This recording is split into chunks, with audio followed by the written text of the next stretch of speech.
En 1459 se escribió un libro que contenía imágenes tan insólitas que hasta 500 años después su significado seguía envuelto en misterio. Describe artilugios imposibles de asedio medieval y máquinas de guerra, así como mecanismos extraordinarios y sangrientos duelos a muerte. No obstante, en el manuscrito faltan ciertos datos clave y al autor se lo representa misteriosamente sujetando una cadena rota. ¿Por qué llegó a escribirse el manuscrito y quién pudo haber desvelado su verdadero potencial? Este libro revela los secretos de una edad medieval mucho más desarrollada de lo que futuras generaciones pudimos jamás imaginar. Libro de luchas medievales.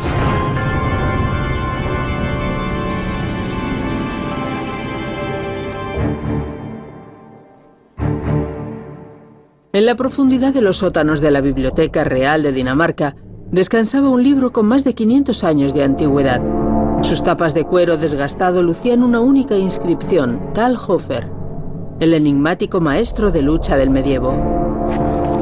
Este intrigante libro está escrito en suevo, un antiguo dialecto alemán, y contiene 300 páginas en color de imágenes y texto que ofrecen una asombrosa crónica de la vida en la Edad Media. Este es el auténtico manuscrito de Talhofer de 1459, con una bellísima edición en colores que se mantienen tan vivos como si los hubieran pintado ayer. En el centro vemos al propio Talhofer dictando a su escriba. Las imágenes y textos codificados contenidos en el manuscrito son de tal envergadura que podrían hacer tambalear las creencias del mundo moderno sobre la Edad Media. ¿Eran las técnicas de combate y de guerra tan primitivas como nos imaginamos? ¿Realmente los caballeros se comportaban con la caballerosidad descrita en la época victoriana? ¿Eran tan rudimentarios como la historia nos ha hecho creer? Es un documento de inmensa importancia porque nos revela muchísimo sobre aquel misterioso mundo. Es realmente como abrir una caja de secretos. Por primera vez, la Real Biblioteca de Dinamarca ha permitido la filmación del manuscrito y un equipo de expertos de todo el mundo investigarán las imágenes y los textos contenidos en su interior, ayudados de los programas de asistencia de imágenes digitales más desarrollados y recreando técnicas de lucha nada ortodoxas. Me está revolviendo el estómago. Descodificarán las enigmáticas ilustraciones del libro y construirán sus misteriosas máquinas. Bombea de verdad, ya está debajo del agua. El equipo pondrá a prueba los métodos y tecnologías explicados en el manuscrito en un intento por averiguar el grado de autenticidad con el que Talhofer describe la Edad Media. El manual de lucha de Talhofer yació abandonado en la Biblioteca Real de Copenhague durante más de 200 años. Pero 500 años después de que se escribiera el manuscrito reapareció gracias a los estudiosos de artes marciales de todo el mundo y a su empecinada búsqueda de documentación sobre las técnicas de lucha medievales. Uno de esos estudiosos, el maestro de lucha John Clements, ha dedicado su vida a aprender los diferentes estilos de este arte característicos de la Edad Media. Es uno de los expertos de referencia mundial. Sabemos muy poco de Talhofer como hombre, de su vida privada, así que él mismo es un misterio en ese sentido. Pero conocemos mucho de él como maestro del arte de las armas. Era caballero y profesor o instructor en las artes de lucha de caballería.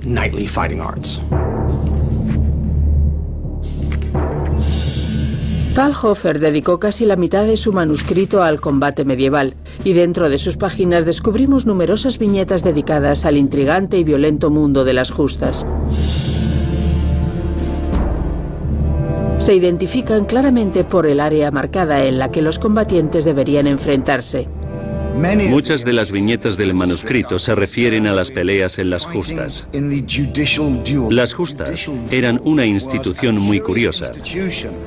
Cuando alguien acusaba a alguien de algo y no había testigos ni pruebas, el juicio por combate o justa era el método empleado para dirimir quién decía la verdad. En la octava lámina del libro de la lucha, Talhofer describe los motivos por los que una persona podía ser llamada a justa: asesinato, traición, herejía, deslealtad, delación o faltar al respeto a una dama. Aquellos que violaban cualquiera de esas leyes eran a menudo obligados a enfrentarse entre ellos en una justa.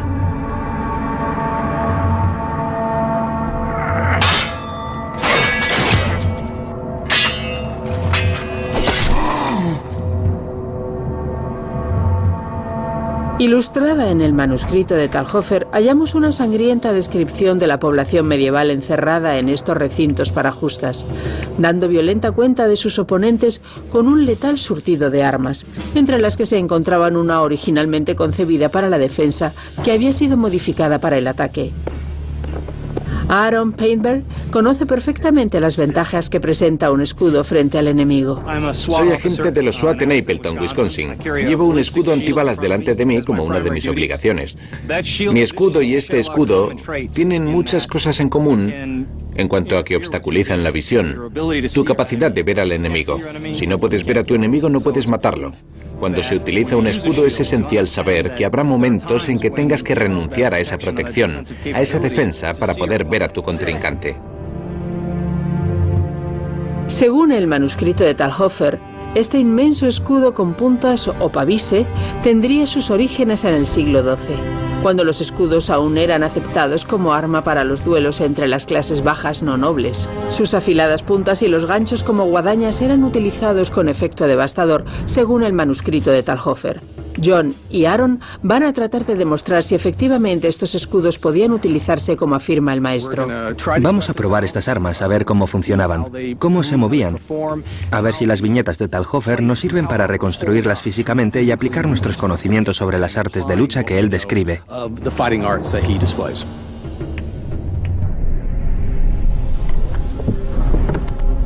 Para no perder ni la más mínima posibilidad de victoria en una justa con escudo, Talhofer detalla dos técnicas: engancharlo con el otro escudo para dejar expuesto al contrincante o clavar la base firmemente en el suelo para crear una barrera más eficaz.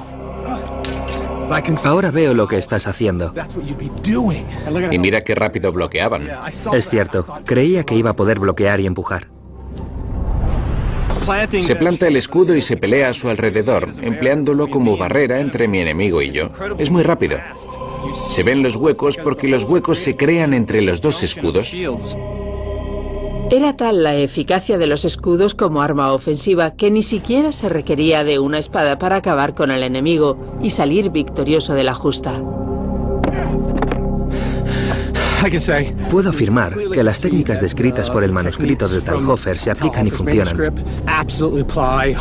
La guardia arriba y abajo, el desplazamiento, los regates, el enganche, el empuje, todo el trabajo con los pies, todos los movimientos están ahí.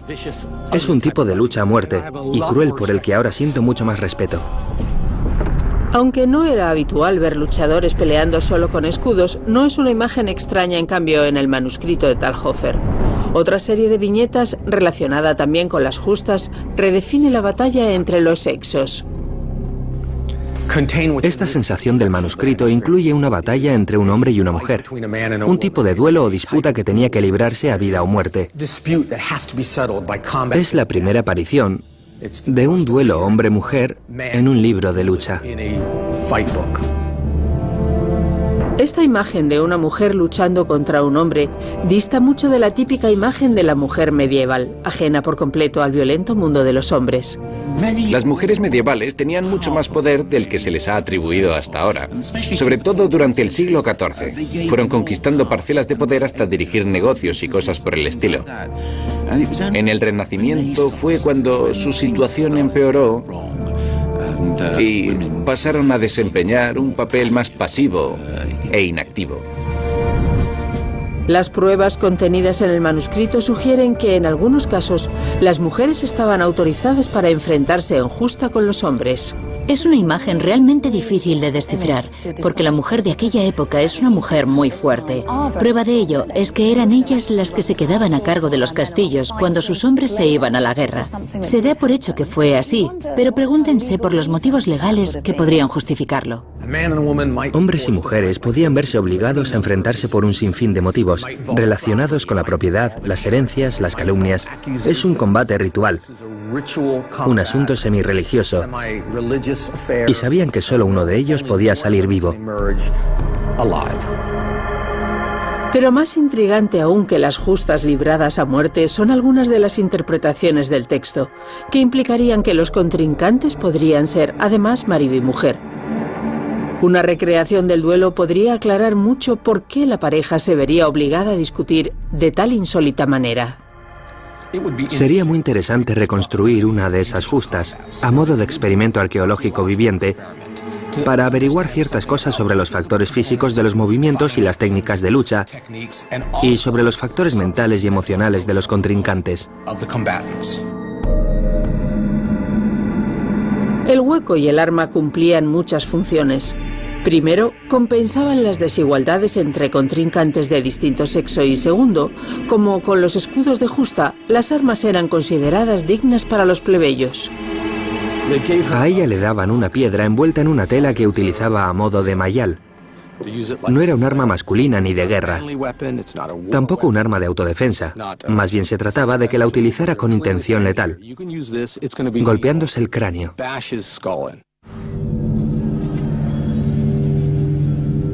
Esta imagen de una justa de 1542 entre dos caballeros sugiere que esta justicia mediante la violencia formaba parte del mundo medieval.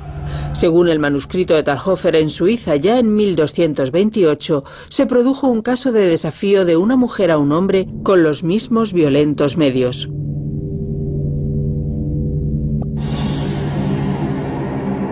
Una vez que se vestían, les cosían la ropa para que no pudieran ocultar nada que luego emplearan en la contienda.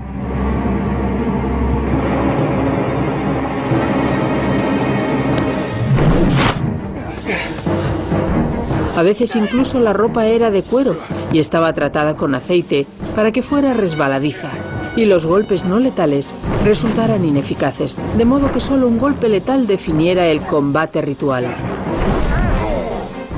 Llevo la ropa cosida. Estoy enterrado en un hoyo casi hasta la mitad del cuerpo. No puedo escapar. Estoy casi clavado aquí. La sensación es de absoluta degradación. Creía que iba a tener ventaja la mujer o la persona fuera del hoyo, pero en realidad no he tenido ningún problema. Ha sido casi golpe por golpe. Me he dado cuenta de que es difícil golpear la cabeza y estar pendiente del mazo a la vez. Tienes que ser muy rápida con los pies para poder hacer las dos cosas a la vez, pero con un poco de práctica seguro que se conseguía. Y práctica era exactamente lo que los contrincantes adquirían. Hablamos de un tipo de combate en el que los contrincantes conocían con semanas de antelación cuándo iban a combatir, cómo y contra quién. Eso sin duda influiría en ellos psicológicamente y en su manera de entrenar. Examinando con detenimiento el manuscrito, descubrimos que Talhofer no estaba describiendo solamente una imagen genérica de los duelos. Cada viñeta contiene movimientos específicos que con entrenamiento especializado podían aplicarse para derrotar a los enemigos. La cuelgo boca abajo y ahora le clavo la espada. Puedo decapitarla o apuñalarla. Ella no puede hacer nada en esta posición. Es posible que Talhofer incluyera estas imágenes en su libro de lucha para entrenar a los luchadores y obtener ingresos. Se sabe que desempeñaba un cargo como juez de justas, una posición de ventaja desde la que aprender las técnicas más eficaces para provocar la muerte. Seguramente a cambio de unos convenientes honorarios, Talhofer enseñaría estas técnicas a los luchadores que así se aseguraban la victoria a los ojos de Dios y de la ley.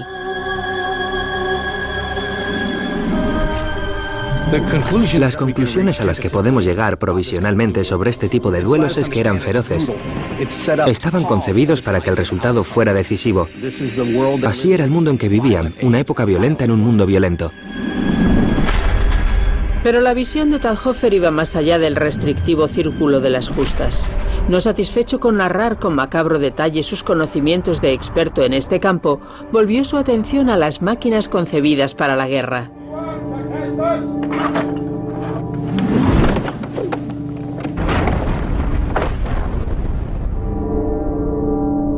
La 16ª viñeta del manuscrito de Talhofer describe una máquina de asedio empleada de forma generalizada a lo largo de todo el medievo.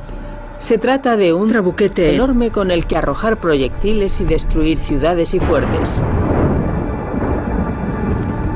Talhofer era un maestro de la lucha, no ingeniero, de modo que ¿qué sentido tenía incluir máquinas de asedio en su manuscrito? ¿Y dónde encontró los diseños de estas máquinas de guerra? El de Talhofer no es el único libro secreto sobre la guerra que data de la era medieval en Europa. Si analizas todos los manuscritos, es obvio que hay máquinas copiadas de unos a otros.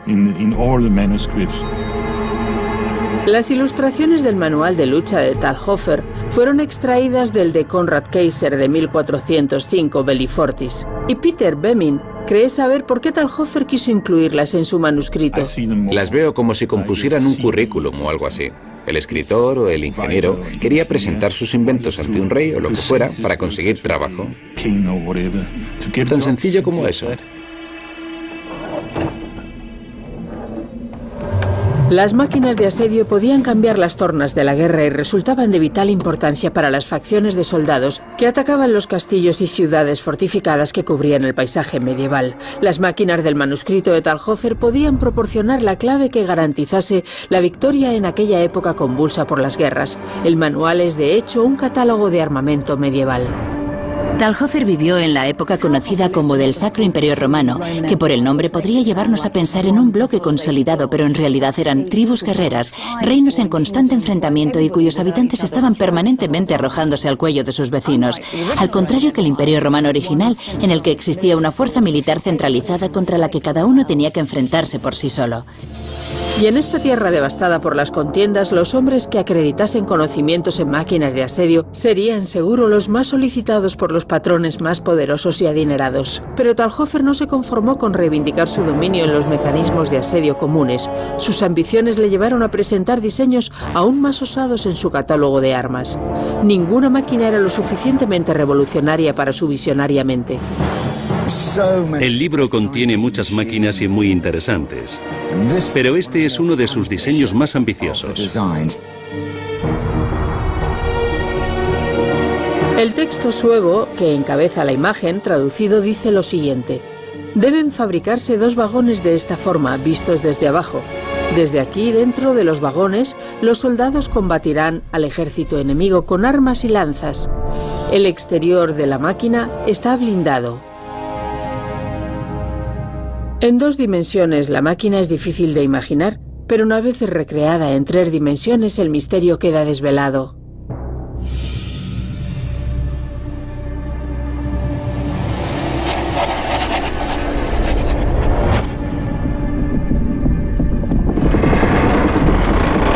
El diseño del manuscrito de Talhofer es una asombrosa descripción de un tanque acorazado.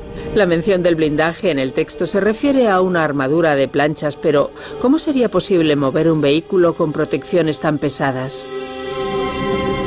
Es un tanque, seguramente el primero de la historia. Tenemos que interpretar las cosas, ver cómo emerge de la página y cobra forma. El texto nos habla de 2 vagones tirados por caballos. Parece que se ataba a unos caballos. Así lo movían. Es una máquina diseñada para romper las defensas del enemigo, pero ¿qué pasaba una vez rotas? Pues el invento incorpora 1, 2, 3, 4, 5 cañones a cada lado. Estamos en 1459, o sea que la pólvora ya existía. Los cañones están diseñados con tanto detalle que se puede ver el oído de cada uno de ellos.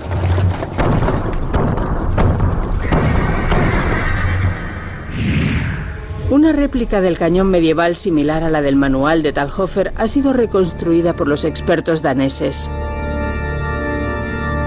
En 1459 la fundición de hierro ya se había inventado en Occidente, pero solo se empleaba para las balas de cañón, no para taladros de bloques sólidos ni nada de eso. Así que lo hacían de la misma manera que hacían los cubos y los barriles, con listones de madera, colocados uno junto a otro y sujetos con cuerdas o anillos como en un barril, porque lo fabricaban como los barriles. En 1459 existía ya la tecnología que permitía disparar múltiples balas desde el interior del tanque. Una tecnología que es el antecedente muy lejano de lo que vemos en los campos de batalla de hoy. En torno a 1450 inventaron el cañón de retrocarga. Eso significaba que se podía introducir la bala o balines por la parte de atrás. El secreto de esta tecnología radicaba precisamente en eso, el recipiente. En él se preparaba de antemano la mezcla, se echaba la pólvora y se sellaba con un tapón de madera.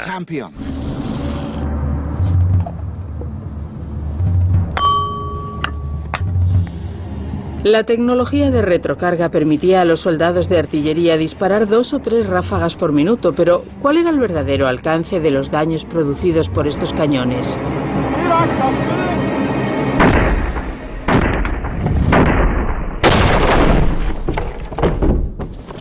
Mira, mira. Mira, ha atravesado las tablas. Ha hecho un buen agujero. Aquí está. Miren, ha atravesado la madera como un mosquete. Lo ha atravesado como una pantalla de papel. Es decir, que el tanque tenía que estar acorazado, porque si estaba concebido para abrir una brecha en las líneas enemigas, con los caballos por detrás y la cuña por delante, tenían que estar acorazados porque seguro que el enemigo también tenía cañones como estos. Cuesta imaginar que existiera una máquina tan desarrollada en la época medieval, una edad asociada siempre a la tecnología más primitiva. Sin embargo, aparte de Talhofer, otras fuentes citan también la existencia de tanques medievales, lo cual sugiere que podrían ser algo más que una fantasía del maestro de lucha. Pero no todos los objetos del manual de Talhofer están respaldados por tantas pruebas. Junto con el tanque nos descubre un objeto aún más difícil de imaginar. Los inventos griegos o egipcios o romanos siempre nos despiertan gran interés, pero en realidad este libro está plagado de ingeniosos inventos. Uno de mis favoritos es un extraño artilugio que parece sacado de una película de ciencia ficción. Creemos que lo llamaban la langosta. Este artilugio se conocía como la langosta. Se desplaza sobre 4 ruedas a toda velocidad. Ataca por delante y por detrás. Si alguien enciende la munición, arroja proyectiles, como piedras de granizo que golpean por debajo a los enemigos. La reproducción histórica que ha hecho el experto Richard Whitley pretende descifrar la imagen de la langosta y darle vida. La langosta de Talhofer es uno de los diseños más sorprendentes y enigmáticos de su manual. Cuenta que está hecha de hierro, así que es útil, y que se desplaza sobre 4 ruedas, que lleva munición en su interior, pero no especifica cuál. Dice también, para nuestra frustración, que el artilugio se puede construir tan grande o pequeño como se desee, lo cual dificulta un poco la comprensión. Así que se trata de imaginar qué pudo haber sido y, más importante aún, cómo podría haberse utilizado. Teniendo en cuenta las diferentes pistas que nos da el dibujo, he reproducido un diseño que incorpora todos los elementos del manual posibles. A partir de los dibujos del manuscrito de Talhofer, Richard ha fabricado un modelo para hacerse una idea de las verdaderas capacidades de la máquina. Incorpora todas las características del dibujo de Talhofer. Las puntas grandes por delante, las hojas como de aljamfe aquí, y los apéndices de corte en las ruedas para atravesar y mutilar a todo el que se interpusiera en su camino.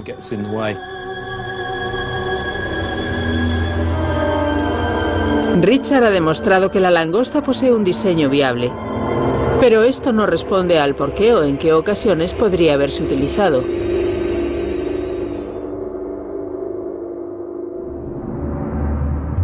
En un castillo medieval o en una ciudad fortificada, uno de los puntos más vulnerables eran las puertas.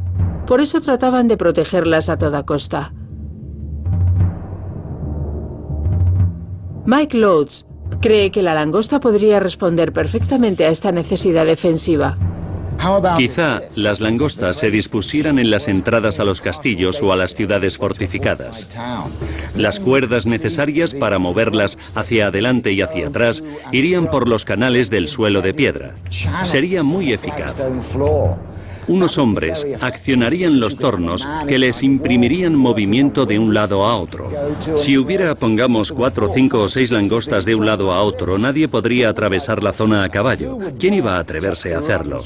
El osado podría sufrir lesiones en los tobillos, y no solo eso, porque el texto también indica que las langostas disponían de dispositivos que lanzaban proyectiles.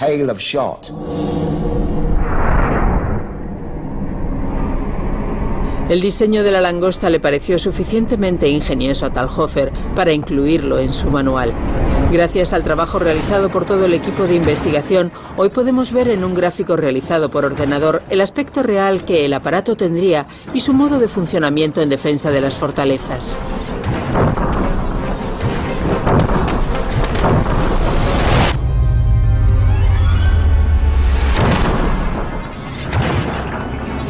En teoría, la langosta tenía capacidad para repeler al enemigo a las mismas puertas de la fortificación, pero primero sus fuerzas de ataque tenían que llegar hasta ellas, tarea que nunca fue nada fácil. Talhofer parece contar con la herramienta adecuada para este objetivo, pero la pregunta es, ¿funcionaría?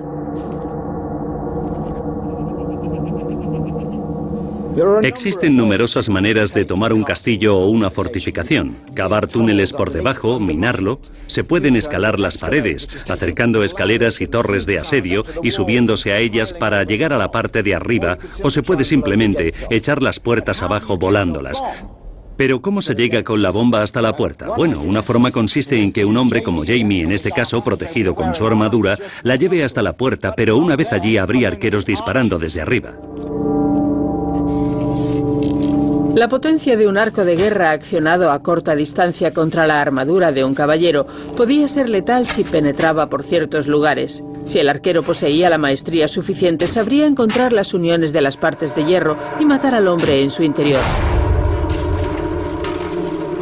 Arriesgar así la vida de los caballeros constituiría una forma muy costosa de volar las puertas de una ciudad, pero el manual de Talhofer parece ofrecer la solución. La descripción en el encabezado de estas enigmáticas imágenes aporta alguna información. Como se aprecia, se dirigen a la fortaleza con la cesta por encima y avanzando. No deben salir de la protección de la cesta. Gracias al trabajo de Talhofer, sabemos, por ejemplo, que por entonces ya se habían construido cosas como los trabucos, es decir, que habla de artilugios viables y que funcionan. Pero cuando nos encontramos con artilugios como estos, tan raros, lo primero que te preguntas es si funcionarían. Y por supuesto, el único modo de comprobarlo es reconstruirlos con las pistas que da el libro y disparar contra ellos para probarlos. Y este es el aspecto que el equipo piensa que tendría el utensilio de asedio medieval. Hemos imaginado los materiales. Hay quienes piensan que sería de hierro fundido como las campanas, otros que sería como una coraza de placas, pero a mí esos me parecen muy pesados. Un material empleado en tiempos medievales podría haber proporcionado la fuerza del hierro sin tanto peso. Este cuero tratado es duro. Era de lo que se hacían las armaduras en la Edad Media. Muchos caballeros menos pudientes tenían armaduras de cuero cocido, endurecido por medio del hervido. Se le ha dado tanta importancia al conocimiento del material con el que estaría fabricado este artilugio por el fin al que los estudiosos creen que estaría destinado: proteger a los hombres que se acercaban hasta las murallas del castillo. Cuando la campana de asedio alcanzaba su objetivo, para sobrevivir, los hombres en su interior tenían que repeler el ataque a una distancia muy corta. Voy a hacer una última prueba desde esta cortísima distancia, menos de 9 metros. Ben va a disparar un arco muy potente de unos 40 kilogramos de potencia con una flecha muy fuerte. Hazlo lo peor que puedas, Ben.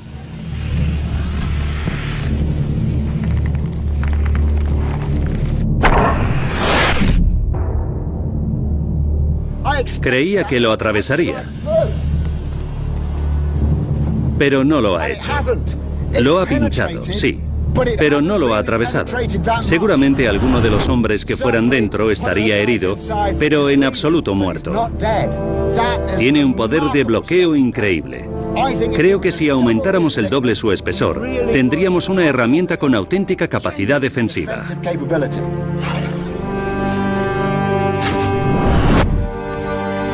Una segunda capa de piel reduciría significativamente la capacidad de penetración de la flecha sin que su peso aumentara de manera que fueran necesarios más de 2 hombres para cargarla. Es muy posible que un artilugio así llegara a las murallas de un castillo con sus portadores aún vivos. Pero el castillo asediado podría contar con más armas de defensa aparte de las flechas. Observándolo es obvio que su diseño responde a un solo fin: soportar la fuerza de un tiro aéreo. Si se acercaran a mis murallas con este escudo y yo dispusiera de piedras o rocas, lo primero que haría sería arrojárselas.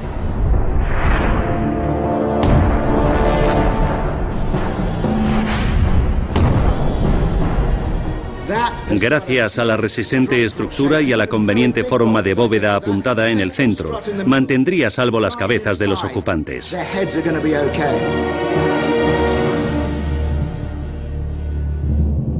Con el conocimiento militar adecuado, las ilustraciones del manuscrito de Talhofer han sido convertidas en una campana de asedio para 2 hombres. Pero es la armadura del caballero medieval la que lleva la protección de los soldados un paso más allá, permitiendo a sus portadores mucha más libertad de movimientos. Los caballeros descritos en el manual de lucha de 1459 de Talhofer se dedicaban principalmente a actividades violentas y sanguinarias. El mismo Talhofer recibió entrenamiento como caballero y conocería profundamente estas artes. Los caballeros de la Edad Media están bastante lejos de ser los honorables guerreros que pensamos hoy en día. Se parecen más a algún tipo de bandido. Algunos incluso robaban y asesinaban a los comerciantes ricos que atravesaban sus territorios o se enfrentaban unos a otros en crueles duelos de muerte. Pensamos en la Edad Media como en la época de los caballeros con brillantes armaduras, luchando según las normas de la caballería. Pero la verdad es otra muy distinta. La caballería es un concepto, un código, pero todo lo que rodeaba a los caballeros era un evidente culto a la violencia. Eran jóvenes violentos matándose entre sí, o mejor aún, matando ciudadanos inocentes.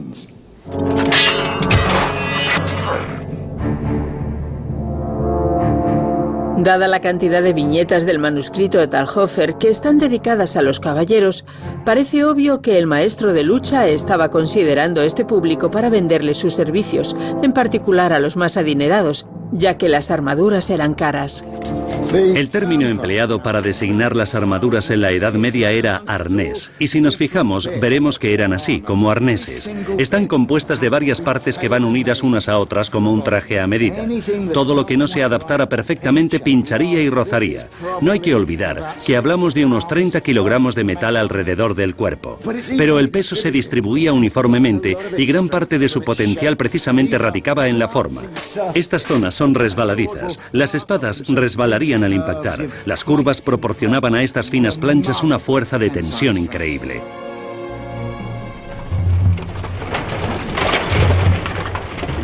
Para que fuesen realmente eficaces, las armaduras debían permitir una libertad de movimientos capaz de competir con la ligereza y flexibilidad de un contrincante menos acorazado en la batalla. Y no obstaculizar al caballero a la hora de encaramarse o montar rápidamente en un corcel.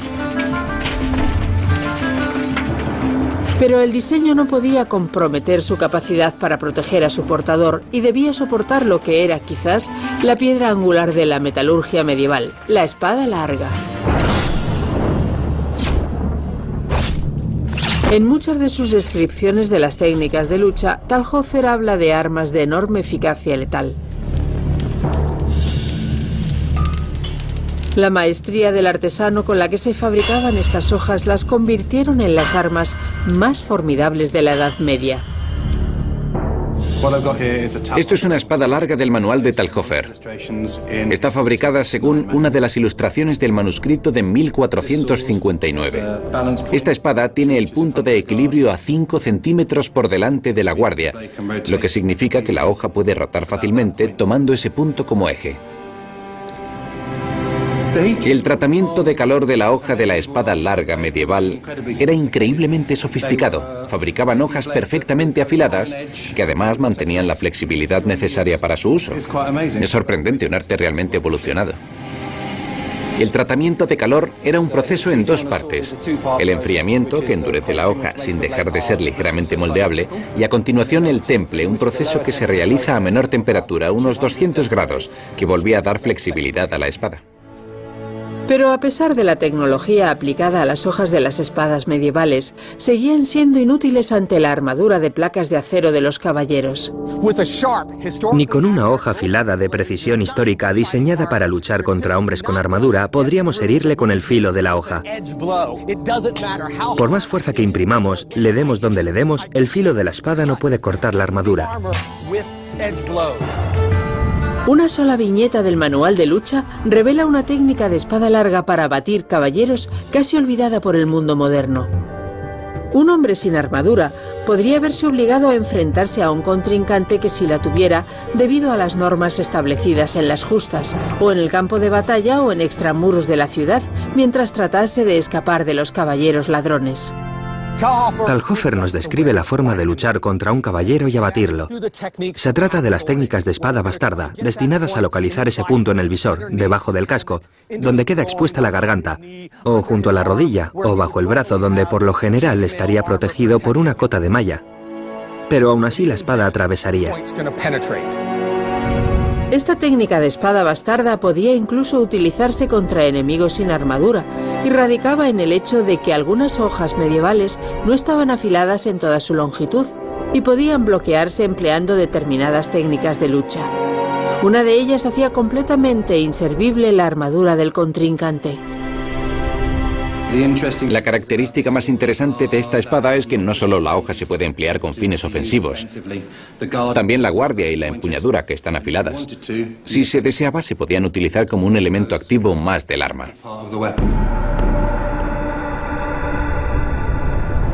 Talhofer demuestra que, aparte de este punto, también se podía utilizar la empuñadura muy eficazmente. Se podía golpear en la cabeza con el pomo hasta la muerte. Golpear con la empuñadura de esta manera surte el mismo efecto que machacar con un martillo de guerra. Puede parecer poco letal, pero la maza y el peso ejercen muchísima fuerza y dejan a la víctima completamente inconsciente.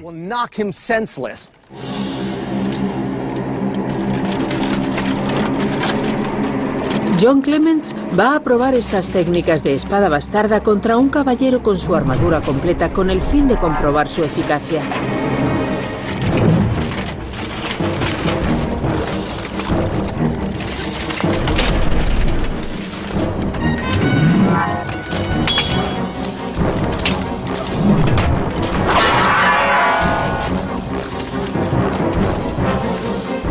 Embutido en esto, soy tan peligroso y potencialmente letal que no tiene mucho sentido que trate de replegarme.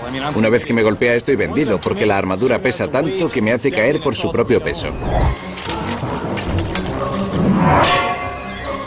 Luchar sin armadura contra un caballero armado tal y como Talhofer describe en su viñeta te hace sentir obviamente más ágil y rápido. Pero no hay mucha más diferencia. Él tampoco era tan lento como para que yo tuviera ventaja por no ir con armadura. Veía los huecos pero no podía alcanzarlos porque él ocupaba todo mi espacio. Lo que sí he podido hacer ha sido golpearlo fuerte con la empuñadura. Sabíamos que estas técnicas existían y hemos querido probarlas. Comprobar que el golpe con el pomo abolla la armadura y deja desorientado efectivamente al contrincante por efecto del golpe ha sido muy instructivo.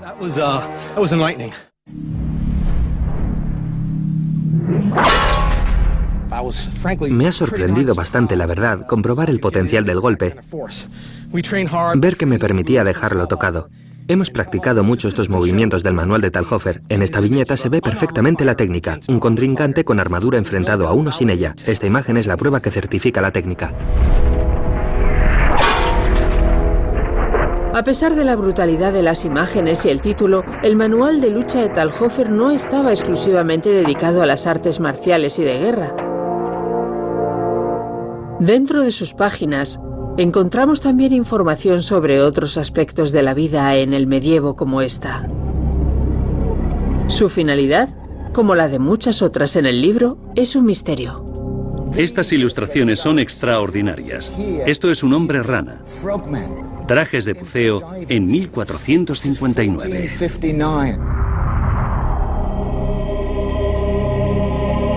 La cabeza se cubre con un pesado casco. Como el agua corre con fuerza, es necesario cargarse de peso para hacer posible la inmersión primero y la emersión después. Talhofer nos da mucha información en el manuscrito, cuenta muchas cosas, pero también hay datos esenciales que no proporciona, y este es un buen ejemplo de ello. Tenemos un traje de buceo, pero no nos explica cómo se abastecen de oxígeno. A lo mejor porque pretende que le preguntemos directamente y poder cobrarnos por tan valiosa información. Pero ¿realmente podían existir los trajes de buceo hace 500 años?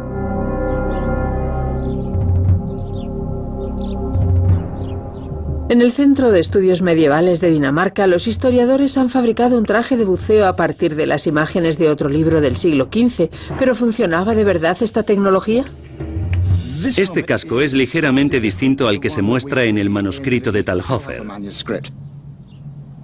Lo que vemos dibujado aquí es lo que se dio en llamar casco boca de rana, muy apropiado para un hombre rana. Era el casco que se utilizaba para las justas.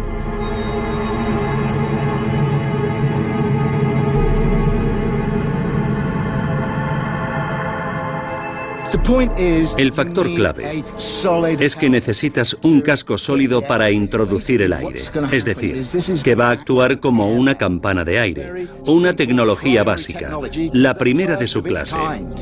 Me alegro de no tener que ser yo el que lo pruebe.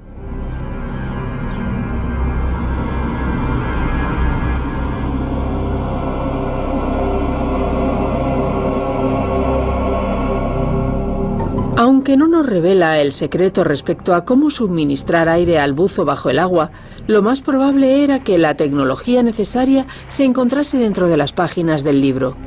Un conjunto de tubos flexibles unidos a una bolsa de aire. Los ingenieros expertos en historia que se propusieron reproducir el invento descubrieron que no era tan sencillo como parecía. Cuando tienes una gran cantidad de aire en un tubo flexible largo que tienes que comprimir para hacer llegar al buzo, necesitas una fuerza igual de grande para que el aire llegue a los tubos, los atraviese y llegue al buzo. Así que tuvimos que quitar el tubo grande y fabricar 3 pequeños con palancas muy grandes para aumentar la potencia de bombeo de aire. Fabricar los tubos nos costó mucho. Hay que bombear con mucha fuerza y muy rápidamente para hacer llegar aire suficiente al buzo. Creo que estamos listos. ¿Preparados, chicos? ¿Preparados? 1, 2, 3. 1, 2, 3. 1, 2, 3. 1, 2, 3. 1, 2, 3. Hemos tenido que cerrarlo por delante y por detrás porque al entrar el aire lo hacía flotar una vez en el agua. Los chicos ya están bombeando. Allá va. Tenemos que mantener recto este tubo. Ahí está, en el agua. No dejéis de bombear, que ya está dentro. ¿Ven las burbujas? Funciona.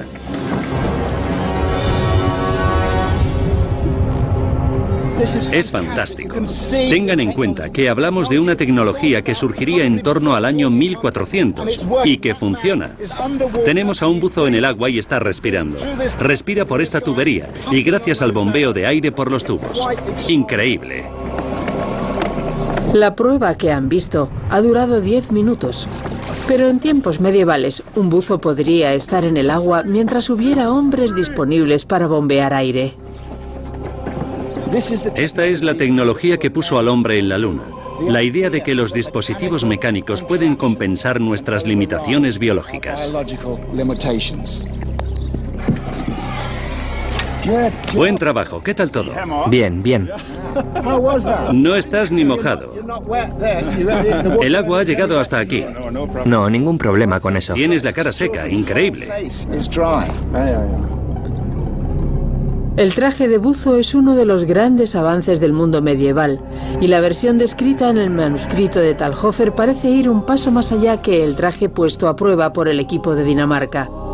Su diseño se aproxima más al de los sistemas de aire estancos que hoy utilizamos y presenta más facilidad de maniobra y mejores prestaciones, con un diseño para que el aire saliera por las mangas y no por el casco. Talhofer no cuenta para qué se emplearon los trajes de buzo y seguramente ese, junto con todo el resto de datos que el maestro de lucha omite, constituyan la respuesta al por qué aparece él sujetando una cadena rota. Podría ser que Talhofer, con los secretos que guardaba, fuera el eslabón que le faltaba a la cadena del manuscrito de 1459 para estar completo. Lo que sí sabemos es que esta obra nos abre una ventana hacia un mundo violento y complejo cuya auténtica realidad solo hemos empezado a comprender.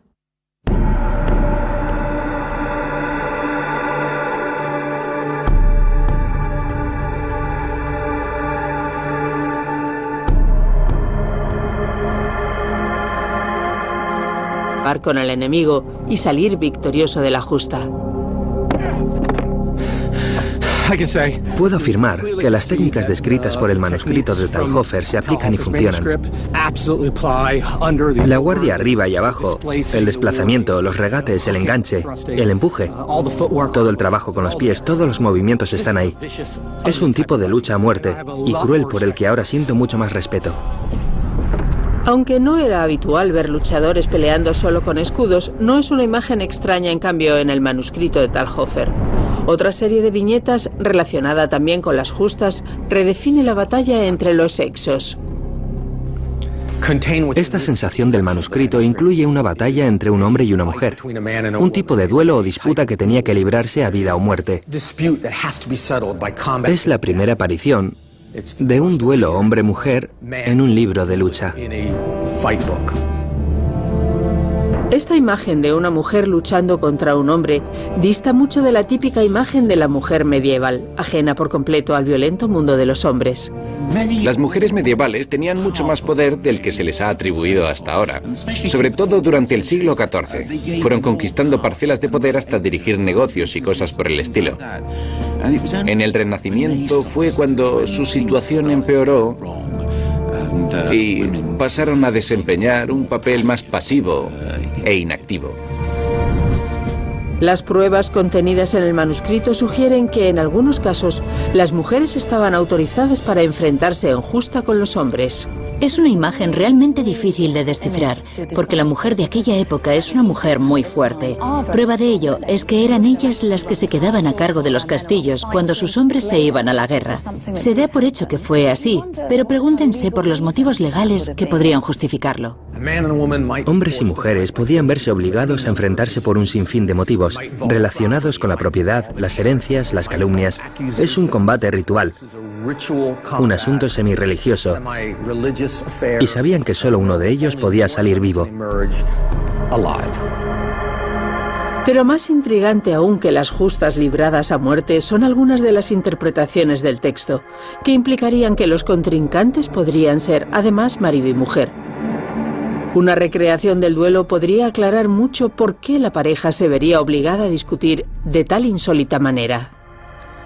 Sería muy interesante reconstruir una de esas justas, a modo de experimento arqueológico viviente, para averiguar ciertas cosas sobre los factores físicos de los movimientos y las técnicas de lucha, y sobre los factores mentales y emocionales de los contrincantes. El hueco y el arma cumplían muchas funciones. Primero, compensaban las pero con un poco de práctica, seguro que se conseguía. Y práctica era exactamente lo que los contrincantes adquirían. Hablamos de un tipo de combate en el que los contrincantes conocían con semanas de antelación cuándo iban a combatir, cómo y contra quién. Eso sin duda influiría en ellos psicológicamente y en su manera de entrenar. Examinando con detenimiento el manuscrito, descubrimos que Talhofer no estaba describiendo solamente una imagen genérica de los duelos. Cada viñeta contiene movimientos específicos que con entrenamiento especializado podían aplicarse para derrotar a los enemigos. La cuelgo boca abajo y ahora le clavo la espada. Puedo decapitarla o apuñalarla. Ella no puede hacer nada en esta posición. Es posible que Talhofer incluyera estas imágenes en su libro de lucha para entrenar a los luchadores y obtener ingresos. Se sabe que desempeñaba un cargo como juez de justas, una posición de ventaja desde la que aprender las técnicas más eficaces para provocar la muerte. Seguramente a cambio de unos convenientes honorarios, Talhofer enseñaría estas técnicas a los luchadores que así se aseguraban la victoria a los ojos de Dios y de la ley.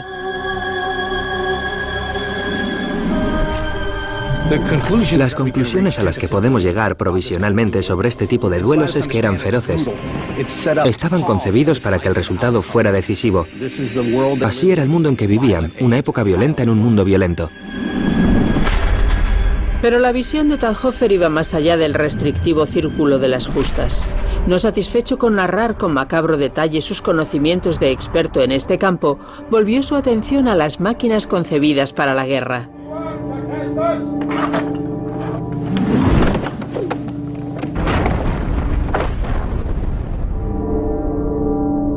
La 16ª viñeta del manuscrito de Talhofer describe una máquina de asedio empleada de forma generalizada a lo largo de todo el medievo. Se trata de un trabuquete enorme con el que arrojar proyectiles y destruir ciudades y fuertes. Talhofer era un maestro de la lucha, no ingeniero, de modo que ¿qué sentido tenía incluir máquinas de asedio en su manuscrito? ¿Y dónde encontró los diseños de estas máquinas de guerra? El de Talhofer no es el único libro secreto sobre la guerra que data de la era medieval en Europa.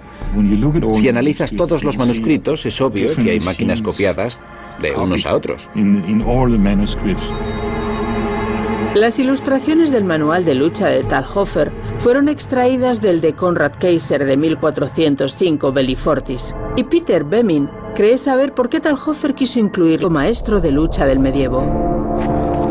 Este intrigante libro está escrito en suevo, un antiguo dialecto alemán, y contiene 300 páginas en color de imágenes y texto que ofrecen una asombrosa crónica de la vida en la Edad Media. Este es el auténtico manuscrito de Talhofer de 1459, con una bellísima edición en colores que se mantienen tan vivos como si los hubieran pintado ayer. En el centro vemos al propio Talhofer dictando a su escriba. Las imágenes y textos codificados contenidos en el manuscrito son de tal envergadura que podrían hacer tambalear las creencias del mundo moderno sobre la Edad Media. ¿Eran las técnicas de combate y de guerra tan primitivas como nos imaginamos? ¿Realmente los caballeros se comportaban con la caballerosidad descrita en la época victoriana? ¿Eran tan rudimentarios como la historia nos ha hecho creer? Es un documento de inmensa importancia porque nos revela muchísimo sobre aquel misterioso mundo. Es realmente como abrir una caja de secretos. Por primera vez la Real Biblioteca de Dinamarca ha permitido la filmación del manuscrito y un equipo de expertos de todo el mundo investigarán las imágenes y los textos contenidos en su interior, ayudados de los programas de asistencia de imágenes digitales más desarrollados y recreando técnicas de lucha nada ortodoxas. Me está revolviendo el estómago. Descodificarán las enigmáticas ilustraciones del libro y construirán sus misteriosas máquinas. Bombea de verdad, ya está debajo del agua. El equipo pondrá a prueba los métodos y tecnologías explicados en el manuscrito en un intento por averiguar el grado de autenticidad con el que Talhofer describe la Edad Media. El manual de lucha de Talhofer yació abandonado en la Biblioteca Real de Copenhague durante más de 200 años. Pero 500 años después de que se escribiera el manuscrito reapareció gracias a los estudiosos de artes marciales de todo el mundo y a su empecinada búsqueda de documentación sobre las técnicas de lucha medievales. Uno de esos estudiosos, el maestro de lucha John Clements, ha dedicado su vida a aprender los diferentes estilos de este arte característicos de la Edad Media. Es uno de los expertos de referencia mundial. Sabemos muy poco de Talhofer como hombre, de su vida privada, así que él mismo es un misterio en ese sentido. Pero conocemos mucho de él como maestro del arte de las armas. Era caballero y profesor o instructor en las artes de lucha de caballería.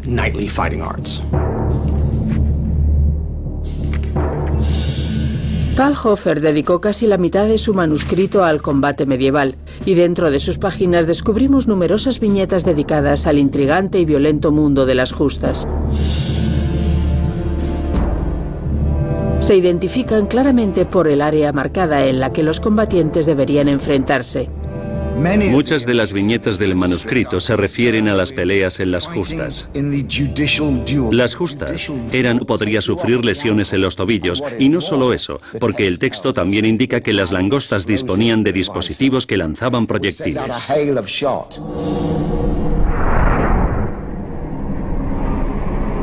El diseño de la langosta le pareció suficientemente ingenioso a Talhofer para incluirlo en su manual. Gracias al trabajo realizado por todo el equipo de investigación, hoy podemos ver en un gráfico realizado por ordenador el aspecto real que el aparato tendría y su modo de funcionamiento en defensa de las fortalezas.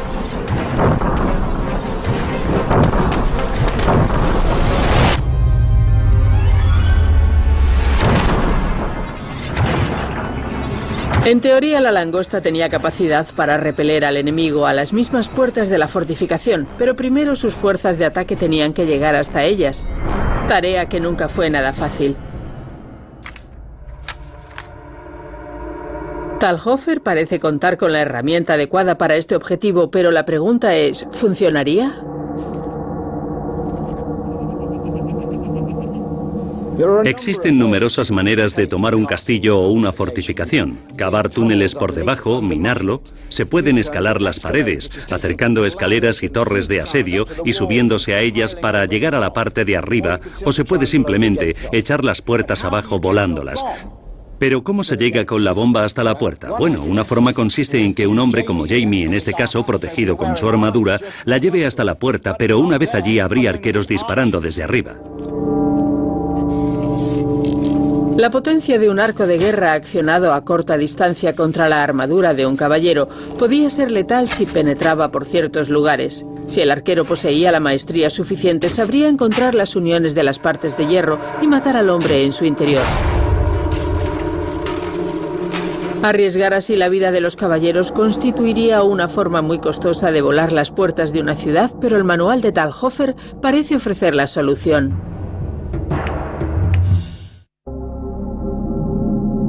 La descripción en el encabezado de estas enigmáticas imágenes aporta alguna información. Como se aprecia, se dirigen a la fortaleza con la cesta por encima y avanzando. No deben salir de la protección de la cesta.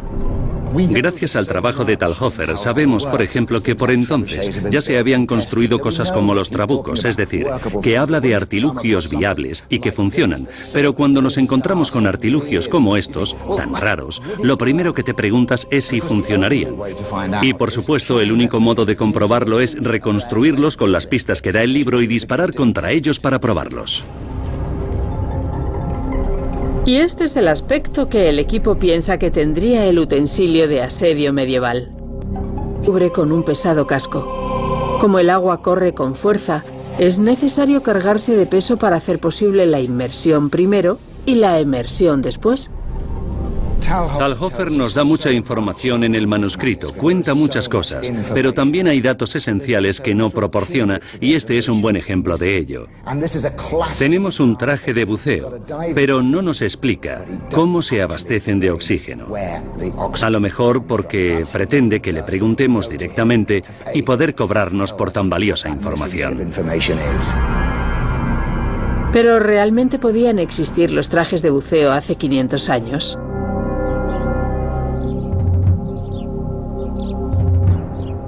En el Centro de Estudios Medievales de Dinamarca, los historiadores han fabricado un traje de buceo a partir de las imágenes de otro libro del siglo XV. ¿Pero funcionaba de verdad esta tecnología? Este casco es ligeramente distinto al que se muestra en el manuscrito de Talhofer. Lo que vemos dibujado aquí es lo que se dio en llamar casco boca de rana, muy apropiado para un hombre rana. Era el casco que se utilizaba para las justas.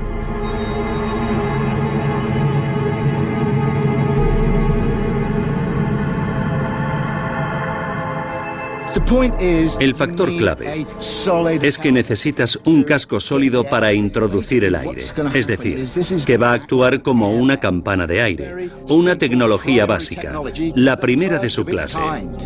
Me alegro de no tener que ser yo el que lo pruebe.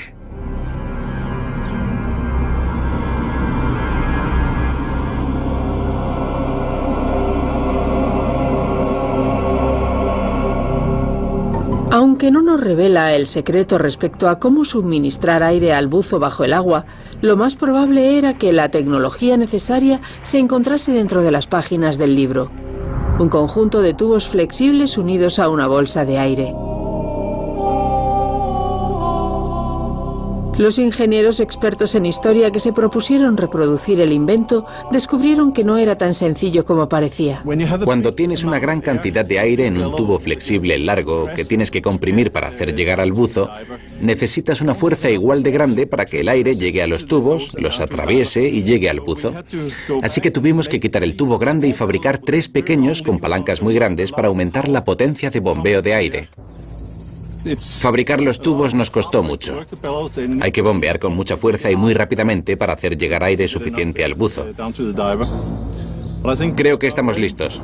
¿Preparados, chicos? ¿Preparados? 1, 2, 3. 1, 2, 3. 1, 2, 3. 1, 2, 3. 1, 2, 3. Hemos tenido que cerrarlo por delante y por detrás. Empleada de forma generalizada a lo largo de todo el medievo. Se trata de un trabuquete enorme con el que arrojar proyectiles y destruir ciudades y fuertes. Talhofer era un maestro de la lucha, no ingeniero, de modo que ¿qué sentido tenía incluir máquinas de asedio en su manuscrito? ¿Y dónde encontró los diseños de estas máquinas de guerra? El de Talhofer no es el único libro secreto sobre la guerra que data de la era medieval en Europa. Si analizas todos los manuscritos, es obvio que hay máquinas copiadas de unos a otros. Las ilustraciones del manual de lucha de Talhofer fueron extraídas del de Conrad Kaiser de 1405, Bellifortis. Y Peter Bemin cree saber por qué Talhofer quiso incluirlas en su manuscrito. Las veo como si compusieran un currículum o algo así. El escritor o el ingeniero quería presentar sus inventos ante un rey o lo que fuera para conseguir trabajo. Tan sencillo como eso. Las máquinas de asedio podían cambiar las tornas de la guerra y resultaban de vital importancia para las facciones de soldados que atacaban los castillos y ciudades fortificadas que cubrían el paisaje medieval. Las máquinas del manuscrito de Talhofer podían proporcionar la clave que garantizase la victoria en aquella época convulsa por las guerras. El manual es, de hecho, un catálogo de armamento medieval. Talhofer vivió en la época conocida como del Sacro Imperio Romano, que por el nombre podría llevarnos a pensar en un bloque consolidado, pero en realidad eran tribus guerreras, reinos en constante enfrentamiento y cuyos habitantes estaban permanentemente arrojándose al cuello de sus vecinos, al contrario que el Imperio Romano original, en el que existía una fuerza militar centralizada contra la que cada uno tenía que enfrentarse por sí solo. Y en esta tierra devastada por las contiendas, los hombres que acreditasen conocimientos en máquinas de asedio serían seguro los más solicitados por los patrones más poderosos y adinerados. Pero Talhofer no se conformó con reivindicar su dominio en los mecanismos de asedio comunes. Sus ambiciones le llevaron a presentar diseños aún más osados en su catálogo de armas. Ninguna máquina era lo suficientemente revolucionaria para su visionaria mente. El libro contiene muchas máquinas y muy interesantes, pero este es uno de sus diseños más ambiciosos. El texto suevo, que encabeza la imagen, traducido, dice lo siguiente: deben fabricarse 2 vagones de esta forma, vistos desde abajo.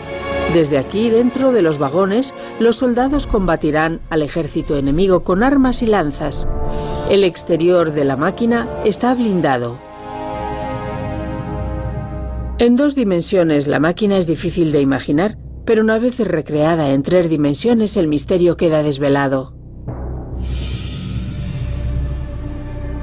Cuenta muchas cosas, pero también hay datos esenciales que no proporciona, y este es un buen ejemplo de ello. Tenemos un traje de buceo, pero no nos explica cómo se abastecen de oxígeno. A lo mejor porque pretende que le preguntemos directamente y poder cobrarnos por tan valiosa información. Pero ¿realmente podían existir los trajes de buceo hace 500 años?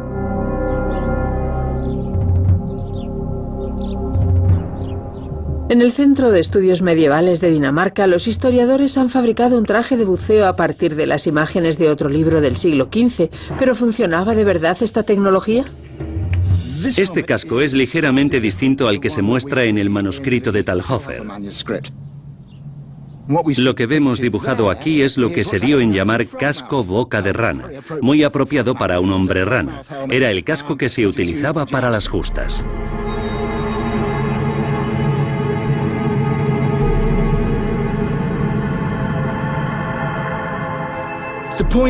El factor clave es que necesitas un casco sólido para introducir el aire, es decir, que va a actuar como una campana de aire, una tecnología básica, la primera de su clase. Me alegro de no tener que ser yo el que lo pruebe.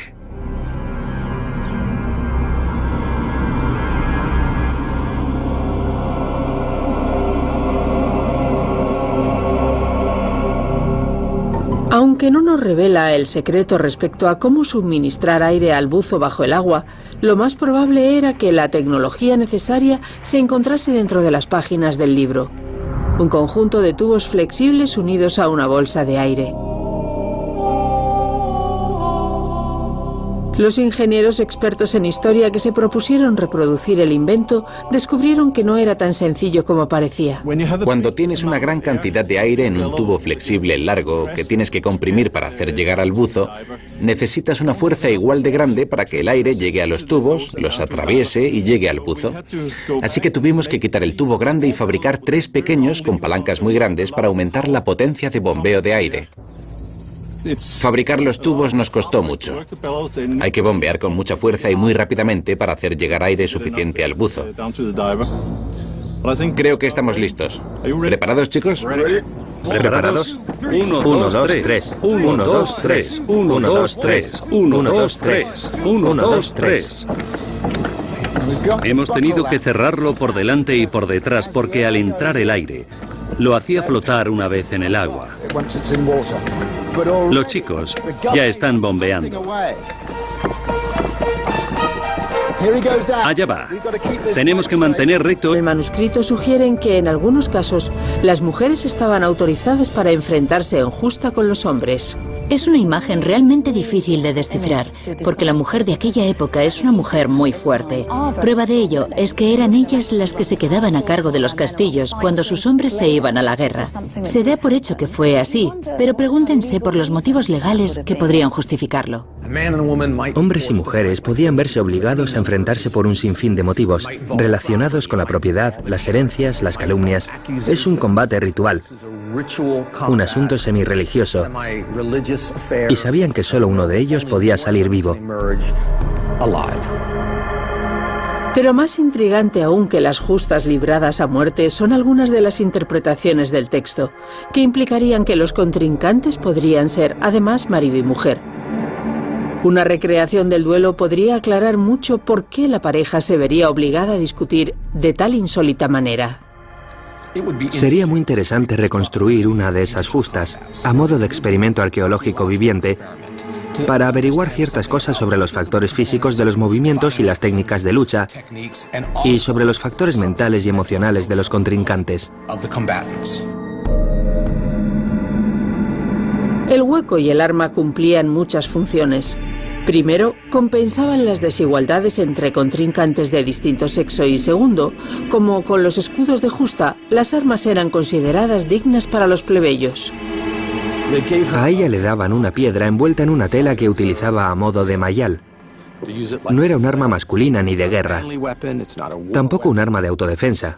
Más bien se trataba de que la utilizara con intención letal, golpeándose el cráneo.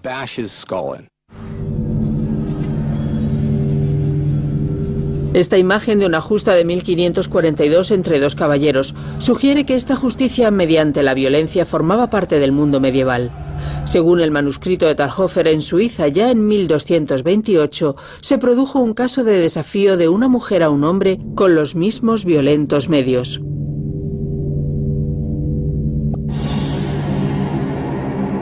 Una vez que se vestían, les cosían la ropa para que no pudieran ocultar nada que luego emplearan en la contienda.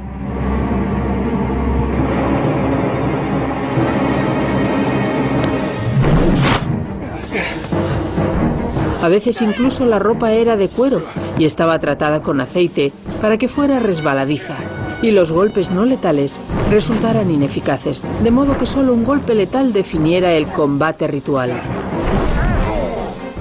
Llevo la ropa cosida. Estoy enterrado en un hoyo casi hasta la mitad del cuerpo. No puedo escapar. Estoy casi clavado aquí. La sensación es de absoluta degradación.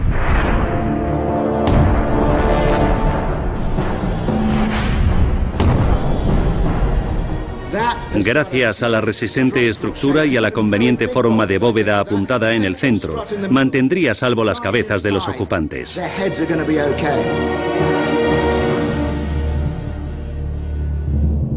Con el conocimiento militar adecuado, las ilustraciones del manuscrito de Talhofer han sido convertidas en una campana de asedio para 2 hombres. Pero es la armadura del caballero medieval la que lleva la protección de los soldados un paso más allá, permitiendo a sus portadores mucha más libertad de movimientos. Los caballeros descritos en el manual de lucha de 1459 de Talhofer se dedicaban principalmente a actividades violentas y sanguinarias. El mismo Talhofer recibió entrenamiento como caballero y conocería profundamente estas artes. Los caballeros de la Edad Media están bastante lejos de ser los honorables guerreros que pensamos hoy en día. Se parecen más a algún tipo de bandido. Algunos incluso robaban y asesinaban a los comerciantes ricos que atravesaban sus territorios o se enfrentaban unos a otros en crueles duelos de muerte. Pensamos en la Edad Media como en la época de los caballeros con brillantes armaduras, luchando según las normas de la caballería. Pero la verdad es otra muy distinta. La caballería es un concepto, un código, pero todo lo que rodeaba a los caballeros era un evidente culto a la violencia. Eran jóvenes violentos matándose entre sí, o mejor aún, matando ciudadanos inocentes.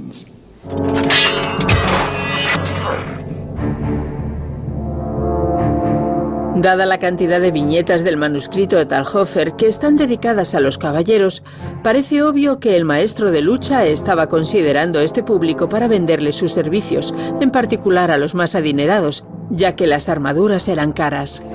El término empleado para designar las armaduras en la Edad Media era arnés, y si nos fijamos veremos que eran así, como arneses. Están compuestas de varias partes que van unidas unas a otras como un traje a medida. Todo lo que no se adaptara perfectamente pincharía y rozaría. No hay que olvidar que hablamos de unos 30 kilogramos de metal alrededor del cuerpo. Pero el peso se distribuía uniformemente y gran parte de su potencial precisamente radicaba en la forma. Estas zonas son resbaladizas. Las espadas resbalarían al impactar. Las curvas proporcionaban a estas finas planchas una fuerza de tensión increíble.